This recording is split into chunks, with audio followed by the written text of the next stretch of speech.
People often call or email me saying things like, I really like that Ford full-size wheelchair van that you have, but I'm trying to find a Chevy that's similarly equipped and I can't seem to find one. Or they might mention about a converted lowered floor Dodge Caravan I have and say something like, I love everything about that one, but I wish it were a Honda or Toyota. And so I'll tell you what my response is to those type of questions. It goes something like this. In the process of being a specialist selling wheelchair vans, I've become intimately aware of the national market for wheelchair vans. I realize it seems obvious that I would know and understand the market, but the aspect that's very different for me than nearly every other specialist is that I personally find, learn details about, and then buy every van that I ultimately sell. This is true and unusual because I don't have a buyer who finds vans for me, and I don't buy from other dealers or auctions. I feel that buying great vans to restore and then offer for sale is the critical foundation of my business here. And so this process of being aware every day about what is available has had some surprises, and I've learned a lot.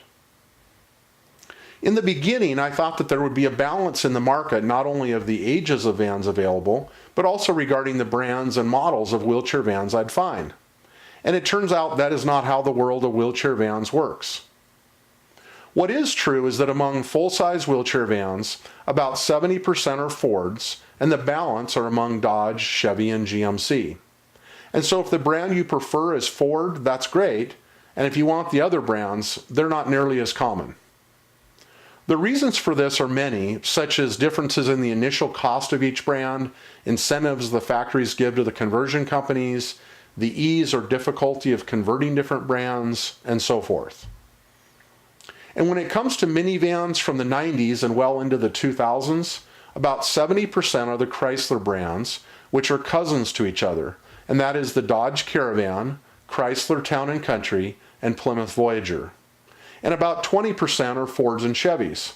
And the remaining 10% is made up of all the other brands, such as Honda, Toyota, and so forth. And so if you start out thinking that you want and like Chrysler vans, great. And if you want some other brand, they're much harder to find.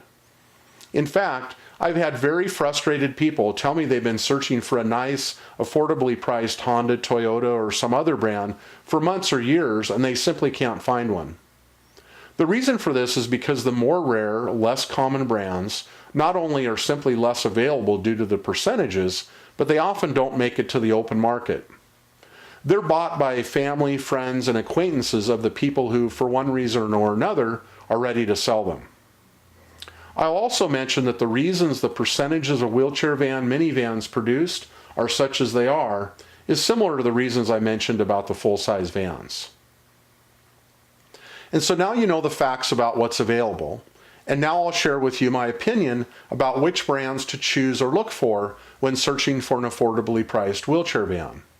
My experience has shown me that what matters most and is practical is to focus on factors such as miles, features, and condition, much more so than looking for a certain brand. And I'll note that I deliberately did not mention age as an important consideration, because I've discovered, just as I've heard from many people, is that when it comes to wheelchair vans, condition is more important than age. That may not be true for normal vehicles, but it is true when it comes to wheelchair vans. I absolutely understand that many of us have favorite models and brands, and I know that many of us have our own ideas about style, color, models of vehicle, and so forth.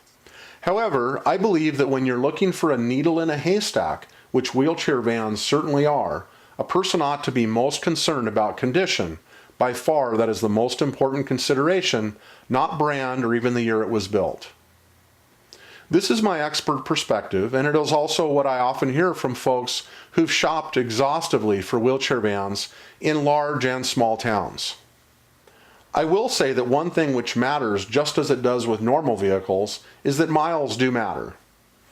Of course, there can be vehicles with over 100,000 miles that are still nice, and they can be a smart purchase and serve you well for years to come. But generally, you're going to be better off with a van with as low miles as you can find and afford. I hope this information helps you on your quest for a wheelchair van that will suit you and your family's needs very well at a price you can afford.